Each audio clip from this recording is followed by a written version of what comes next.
Hello and welcome to Off the Shelf Reviews. It's Gaming Friday. I'm Gary. And I'm Iain. And today we are taking a look at Splatterhouse, a reinvention or a reimagining, reboot, whatever one, remake of sort of the first three Splatterhouses all sort of rolled into one. And this came out in 2010 on the PlayStation 3 and the Xbox 360. Yeah. And I'm just going to say right now, recommend it. Straight away, I recommend the game, simply because as I stroll down to here and go to the collectibles, classics, you can go to the album and there's boobs. Okay, no, that's not why I recommend the game. That's not why I recommend. We've just been blocked on YouTube. Yeah, we've probably just been blocked. Well, at least I haven't finished all the collectibles on this run. I've got to say, I finished this game on another hard drive before that hard drive got corrupted. Yeah. Because I had to find all the nude pictures. No, it was because I had to unlock Splatterhouse 1, 2, and 3. Now, that's your money's worth right there. You just want to buy this game just so that you can get Splatterhouse 1, 2, and 3 and the remake in one go. It's brilliant. It's a done deal. It's a done deal. But how does this reboot hold up? I've completed it once. I'm sort of halfway through playing it again, and I'm just going to start a new game right now. I'm going to go to Coward because playing the game and talking is two different things. It's a skill set that I've only somewhat grasped. Yeah. Gary is the one playing at the moment. I reluctantly handed him the joypad because I just thought, how long is it going to be until he dies? But then I remembered it's Splatterhouse, so it doesn't really matter, you know. Well, it doesn't really matter anymore. Yeah. Well, actually it does, because this game will... I'm just going to skip the cutscene and get right into it. But really? the story's the same. Yeah, it's the exact setup of Splatterhouse 1. Rick and Jennifer have gone to the Professor West's mansion. Jennifer has been kidnapped by West. For bringing back his dead wife, if I remember rightly. That's what he's intending to do. And so Rick has been mortally wounded and then puts on the terror mask, who promises him to give him the power to go and save Jennifer. Yeah. It's the same story we've heard before, but now we're seeing it in full 3D, gory, voice-acted, brutal detail. Right at the start. This is literally the first mission. He's put the mask on and gone into Hulk form. Exactly. Well, he's kind of just adjusting, to his new skin. This is like your tutorial level. It's like... It's pretty much, You know, these are the controls. Very much God of War kind of combat system. Well, that is it. Now, a game like this has, in this format, you're looking at God of War. That is, it's become the pinnacle game of the beat-em-up hack-and-slash genre. Well, I'm talking about your light attacks, your heavy attacks, your grabs, you know, you've got your roll in this as well. Yeah. But unlike... a skill tree, power-ups, level-ups. Yeah, but unlike God of War, where, you know, Kratos has his chains, Rick is just using his hands. In this form, he's using bladed his protrusions. Bone protrusions out of his back and his arms, and he's in Super Hulk mode, which is in infinite power right now, just as a tutorial, really. It's just the gore. And, well, you can see it's kind of hyper gore. Everything else has kind of gone black and white. It's kind of gone almost Tarantino-esque, where it's just everything's... Yes. It's just blood everywhere. And I have to say that this game's got more blood in it than any game I can possibly think of. There's games with lots of blood. You'd expect it. It's Splatterhouse. If this game was an OTT on the gore effects... Well, I mean, the other Splatterhouse were gory for their time, but they were not this gory. Yeah, it was a selling point. I mean, we're talking Splatterhouse. You know, it's in the title. Exactly, and that's what you're going to get with this game, and that's why it's celebrated. Currently, at this moment in time, it is not backwards compatible on any of the modern day systems. Yeah. However, at the time of this recording, I have just checked, and there is, as it's the time of Halloween, a list of games that Microsoft have up for people to choose on what games they work on next for backwards compatibility. Yeah. Splatterhouse is on that list. Nice. So there's a very good chance that it will come to next-gen consoles, and for those that can now... They didn't get it at the time and can get it for cheap, will get all 4 Splatterhouse games that they can play on their current systems. And now, would they be able to do that? I can understand the making of the 360 Splatterhouse backward compatible, but can you really make an what was the Mega Drive version's 8-bit, arcade games backward compatible? Well, they become backwards compatible as a part of the collection. So it would be, you buy this game, those are games a bit built into this game's coding. So That's it. It's the coding, and so you can see here, simple, obviously, a big departure from the other Splatterhouse games is it is now a full 3D environment where you can move the camera around, enemies come up behind you, beside you, above you. Yeah. And so you now have a combination of attacks that you can do, including light attacks, heavy attacks, and eventually combo attacks. You can also splat dodge, kills, they're roll, called. and then, as what we'll get to, gore kills. You can also power up attacks when the enemies highlight yellow. Later on, when the enemies highlight red, you can do these an enemy just happened there. You can do extended gore kills. I'm just going to try and get rid of that enemy and try and pull one off. Another one just climbed in. There we go. And it's a case of analog sticks together, apart, one up, one down, both up, both down, depending on what Rick's doing, whether he's pulling a demon's head off, whether he's yanking an arm off, or whether he's using the environment or the scenery. And there are all of the different sort of enemies that have appeared in nearly every Splatterhouse game makes an appearance in this one, and some of the levels are even inspired by some of the creatures from past Splatterhouse games, which I think is absolutely great. They look fantastic, reimagined. What I thought was really cool in this is the degradation of Rick. Yeah, as you can see right now, my rib cage is hanging out on both sides, and if you sit around, you'll slowly regenerate like Wolverine. But what you need to do is collect boar worms or blood off the ground. And unlike the previous Splatterhouse games where the boar worms would do a lot of damage to you, now they are just literally there for your energy and food consumption. Get rid of it! Get rid of it! Oh. No one saw that. Yeah. His thumb's over it. Yeah, exactly. Yeah, because underneath you've got your health bar at the top, which is the purple bar. And then the red bar underneath is actually slots of blood, which if you hold on the... Well, we're playing it on the 360. Yeah. As you can see right now, I have 21,000 blood filled up in that jar, which I can then use to go and buy some more of these upgrades. So fast attacks, heavy attacks, make them faster, longer. The health bar, boosting up your health bar, the degradation of weapons. And weapons, of course. Splatterhouse cannot be Splatterhouse without its weapons. Yes. And this game has all of the weapons from previous Splatterhouse games, from the machete to the chainsaw to the shotgun, to the point where Rick can even have his arm severed. But of course he'll continue and carry on until he regenerates. But you can also pick up your severed arm and use it as a weapon. You can also use the severed heads of like horned bosses or sub-bosses that you defeat and use that as a weapon to kill off the remaining minions. Honestly, there's a lot more enemies in this game. It's just to fill the screen. It's just to fill the screen, because as you can see, their enemies are just piling out of the walls. Go down the goddamn walls!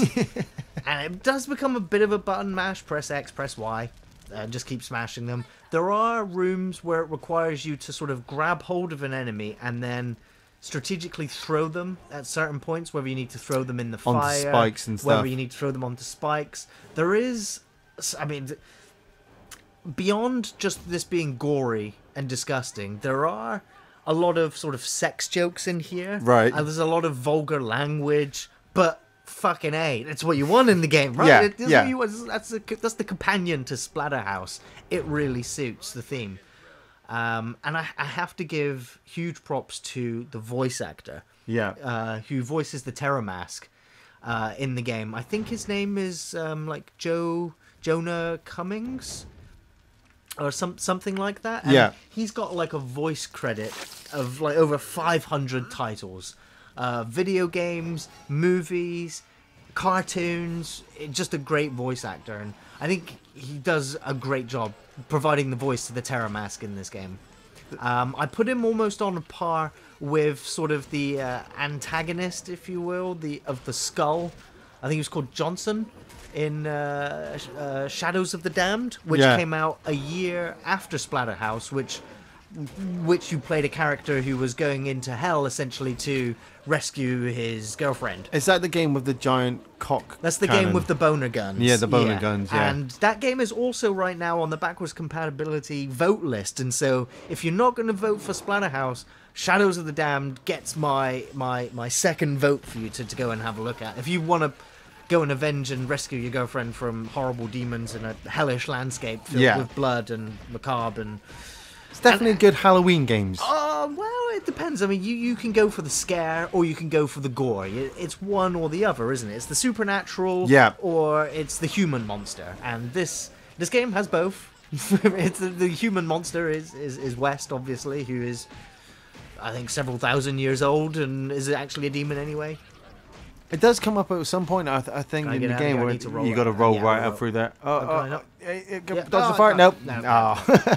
Nope. I think he does bring it up at one point in the game where this has all happened once before. It kind of feels like a joke, like the game is self-aware. It knows that it's a reboot or a remake. So we're just going to keep going at this, Rick, for eternity. I'm going to keep kidnapping Jennifer, and you're going to keep putting on the mask. Yeah. From the fire. I'm trying to remember the controls. I thought you played through this, Gary. I did. I've completed it once, but it's so finicky. Roll. And, I'm trying, but as soon as you get locked in by the end, I'm not going to get out again. Just like the Mega Drive, just like the classics. I'm glad that's happened because playing this game, I could never play it for a long duration because this game has successfully kept the control pad inducing rage throwing monster that lies in some gamers, because this game is unforgiving in some sections and will punish you for your mistakes. And not only that, there are some limitations to the combat where it feels sluggish and slightly incomplete. It doesn't have the finesse of a Batman Arkham fighter. When you die, the game really punishes you by having a loading cut sequence that is on like a 4-second loop that plays like 6 to 8 times before it loads again. And so that there are quick time events in the game that if you do not push the right button in the right sequence, you're back to that horrible, horrible loading sequence again and again. And again, and again, and I'm seriously mean again, and it's very annoying and very frustrating. The game doesn't punish you for dying in any other way, other than forcing you just to relive through that loading nightmare sequence. And that loading sequence. Thankfully, there are moments where, depending on your progression in the game, that cutscene will change, and the sort of main sort of enemy that you fight on that level will replace that monster. So as you move through the game, the animation will change to something else, but it will just be that creature on an endless 3-second loop all over again. He just ripped your arm off. Yeah, Rick's got to learn the hard way.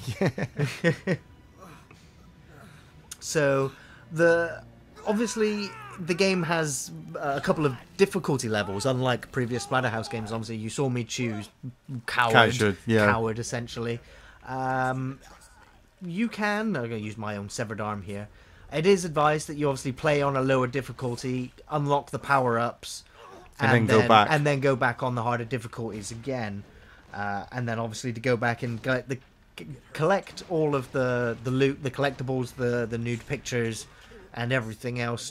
If you are the completionist, if you really want all of the achievements, or if you really want to collect all the lore, like finding all of the gramophones, and listening to all of the sordid experiments that West has been performing. So if you're a massive Splatterhouse fan, it's a done deal. If you're a massive Splatterhouse fan, and I am to an extent, playing it through and completing it once was enough.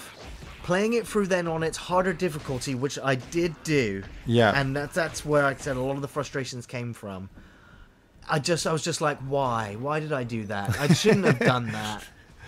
I did because it's Splatterhouse. It's because it is Splatterhouse. You were just like, there's no other Splatterhouse. Yeah, I've gone through it on casual. I've unlocked everything, and I wanted the challenge. And on top of that, and if you're still not done with having unlocked the 3 original Splatterhouse games after finishing the game on the hardest difficulty, there is another mode which can also eat your time. And it's kind of like an endless waves of monsters, starting with the basic Gribblies, moving all the way up to some of the toughest enemies. It's survival arena, isn't it? Survival arena, yeah. And the thing is, your thumbs and fingers will get sore long before the game does.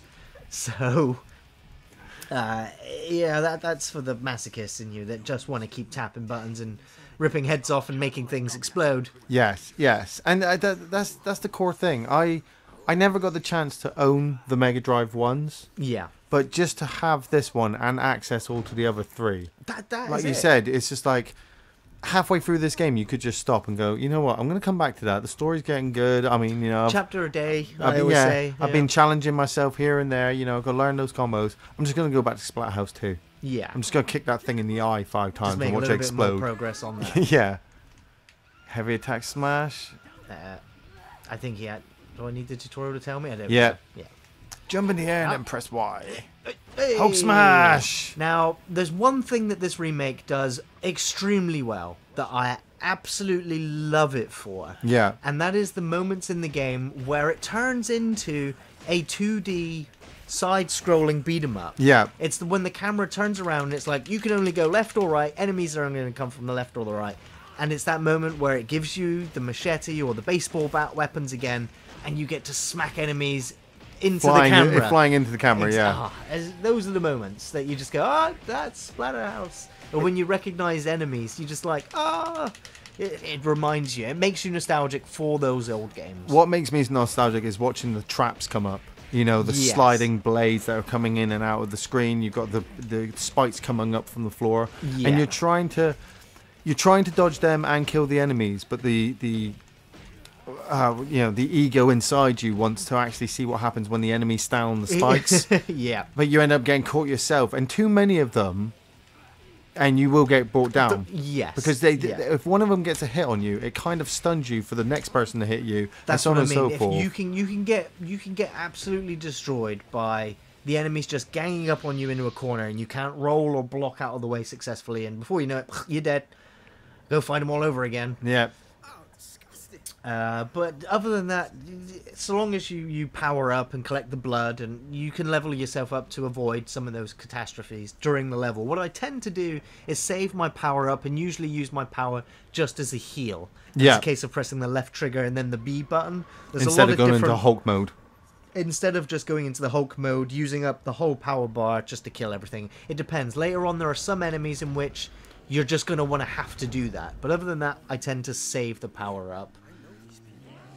As we were saying, there are a lot of interesting levels on the game. I always remember there's a clown level or a dark carnival that you go to. Yeah. That was a very dark thematic level I really enjoyed.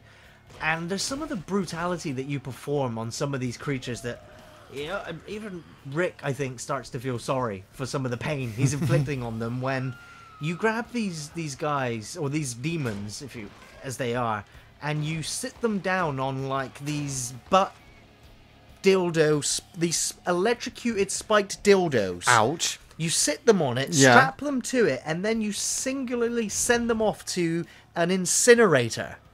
And I'm just like, my God, that's a bit much. It's violent as hell. It's Splatterhouse. It's Splatterhouse. Where else are we going to see that? And so even today, when those things were happening in this game, I was like, graphically, it's not the best. But it's not the point of it being the best. It's the fact that you're rolling. Yeah, you're rolling around a room, beating the crap out of 5 or 6 guys, waiting for the opportune moment to squash their heads. And rip their arms off because you need their blood to regenerate. Yeah, I'm trying to regenerate now. Actually, and then you slice them up into pieces like that, and the head now has come onto the floor, so you can use the head as a throwing object. Learning the combos makes the game entertaining. Yes. And unlike right now, unfortunately, I am just spamming. You're just spamming the buttons. Yeah. The story, it's nothing different. You're going in there to rescue Jennifer, but it's in 3D. Yeah. Dr. West kind of has a name now and a backstory, and it's not just the house itself; it's the surrounding town that's been infected by the evil. Yes. There's a lot of love gone into this. Oh, pop, nice. As something that you can I mean, Doom is kind of celebrated with its gory kills. Yes. But yeah, Splatterhouse kind of did it first. Really did it very well, yeah. When it works. Unfortunately, there's one type of enemy that I try not to ever do the animation on because it just seems to take forever. Which one's that? It's a little bit disgusting. It's like this creature with a long neck, and you sort of yank it back and forth a little bit, and then you pull something else off, and it's just like, oh gosh, get this animation over with. I'm in the middle of a fight. There's like 8 other enemies climbing down the walls. I don't want to be fiddling around with this animation for too long. I just want to grab a weapon and smack another enemy across the backside of the head with it. Gets your blood pumping, does it, guy? It does, yeah. You don't want to keep breaking up your flow of combat to perform the exact same fatality move again. Now, something else that I have to highly praise the game for is its boss battles. Yeah. Every single level has its boss battle, and they're all interesting. One of my favorites is sort of like I think it's like a little voodoo doll creature thing. No, there's that child's doll. Child's that comes doll. alive. It reminds me a lot of the Akira monster. Yeah. And it sort of draws like the dead bodies together. It draws like everything, like the everything, including the kitchen sink, everything around it, all the tables, chairs, ornaments, everything. It just sort of uses that as its armor. And it's got him looking down. So here's that Rip his one. head Now off. it's both analogs up. Yeah, I think I saw that boss, and you have to rip the stuff off to actually get to the doll inside, and then smash the doll to pieces. A lot of the bosses are also multi-tiered as well, so it's not a case of bring the first health bar down, you're done. It carries on after that. Awesome game. What makes a lot of good games is memorable boss battles, and the other Splatterhouse games had interesting, difficult bosses. So does this one. Yeah. Is that the dagger from Evil Dead? Absolutely revolting. But as you can see, yeah, the actual cut sequences in the game are, I think, are very well voice acted. It's cartoony and it's over the top, and it's gory and it's bloody, and it's Splatterhouse. Yeah. Alright, we're just gonna. Can't skip it. Oh, we can skip it. We don't need to see the Mad Doctor laughing. Oh, we're gonna be greeted to one of those cutscenes that I mentioned on the loading screens. Yeah, and it's already repeated once. Now it's gonna repeat again, and then again. It's beautifully animated. It looks great. Once you've seen it once, but every level, cutting between every level and then every death, and every death, yeah, it's too much. It's too much, and I don't know whether installing the game to your hard drive or having it, if it eventually comes backwards compatible, whether that's going to work or in its favor. I don't know. I love this game. I just love it.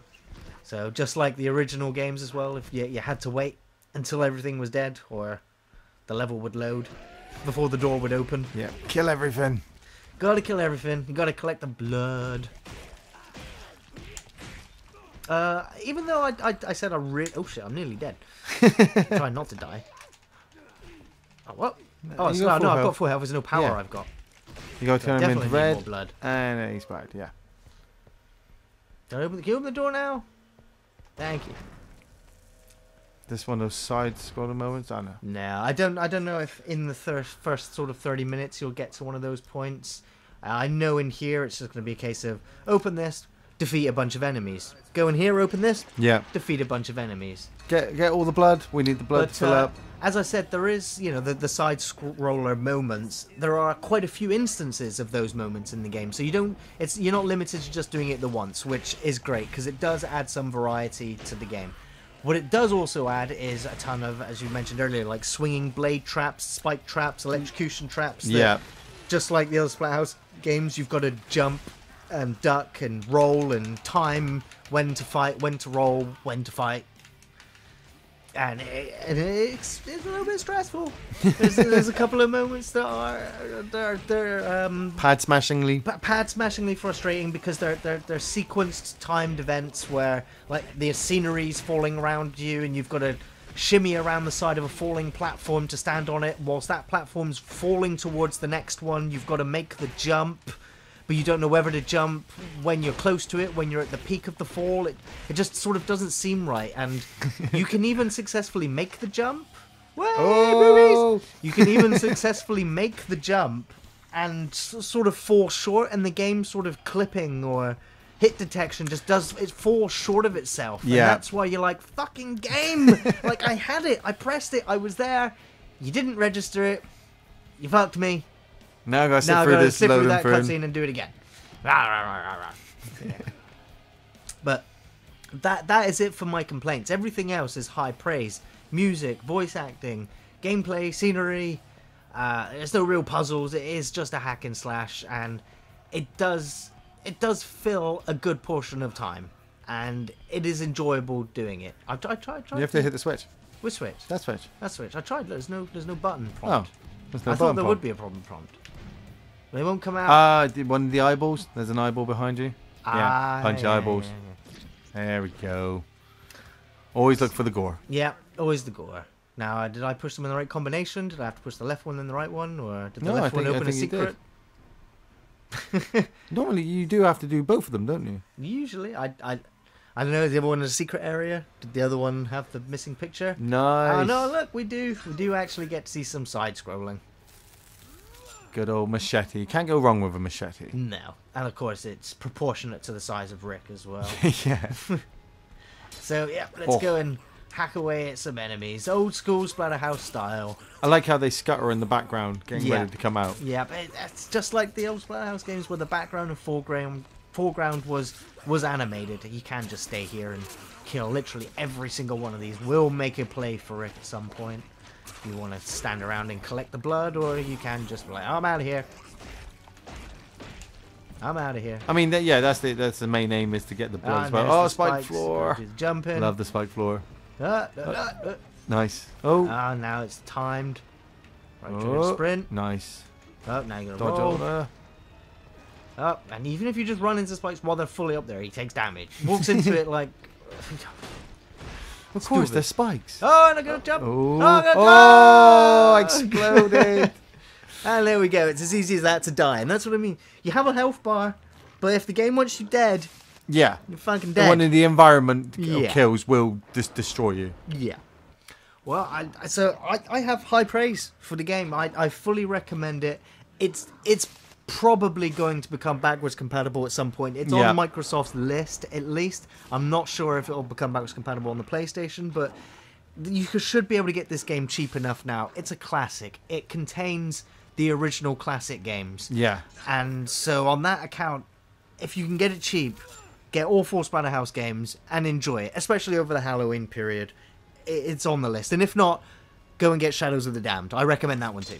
If you love blood and guts, you probably already own Splatterhouse. If you love blood and guts and you don't, you should own Splatterhouse. Yeah, it has blood, guts, gore, and boobs. yeah, boobs are a bonus. It's everything that you need. It really is everything you need. And speaking of everything that you need, the last Hellraiser review, Hellraiser Revelations, will be with you next Thursday. I really wanted to get all of the last Hellraiser movies up this week, but you got Deader and you got Hellworld yesterday, and Revelations is just about ready to go, and it will be ready next Thursday. We'll be back to our usual scheduling of one film review on a Thursday, and I just want to say after that, during the course of this month, we have had a fair few new Patreon requests, and all of those reviews are in the works, on the list, and on the list, and they will be all of the reviews that come out throughout November. And obviously, Off the Shelf Reviews did get hit with some copyright problems with YouTube recently. We're still undergoing those sort of battles and changes. Yeah, we're working through that. We're working through that, and of course, some of the requests that you have made, we are having some difficulty getting them past copyright, which has delayed us, getting all of the Hellraiser movies up this last week. So thank you for all the support. We are getting there. We will get there. The film's reviews will go up. We'll never miss a film Thursday. We won't. And of course, we'll be back next Friday with another video game. Something different, something fresh. Maybe it might still be horror related, because it'll still be Hellraiser going up the week before. I don't know. I wonder if you could play Hellworld. Well, we'll be able to complete that pretty quickly according to the game. Yeah. But hey, obviously, we completed it. We clicked the box. It opened itself. We got an invitation. We're fucked. And so I just want to say thank you, everyone, as well. Because it was a pretty big week for us on Off the Shelf Reviews. I was very excited to see it happen eventually. We got to the 5,000 subscriber mark. We did. We haven't put together a video yet to say thanks. It seems like the done thing to do. We just haven't done it yet. Yeah, well, we don't want to be too egistical as well. I mean, no, we're just saying thanks now. We're saying thanks now. It was a big thing. We've been watching the numbers, obviously, since the day we started, and 5,000 was a pretty hefty benchmark. We did post something up on our Facebook page, and we're talking about it now. So thank you, everybody, for all of your likes, your comments, your requests, your interaction with us. We've appreciated absolutely everything, and we will keep continuing to do it as long as YouTube allows us. Absolutely. So in the meantime, you can find us on Twitter, on Facebook, and on Patreon. We'll see you next time, everyone. Thanks for watching. Happy Halloween.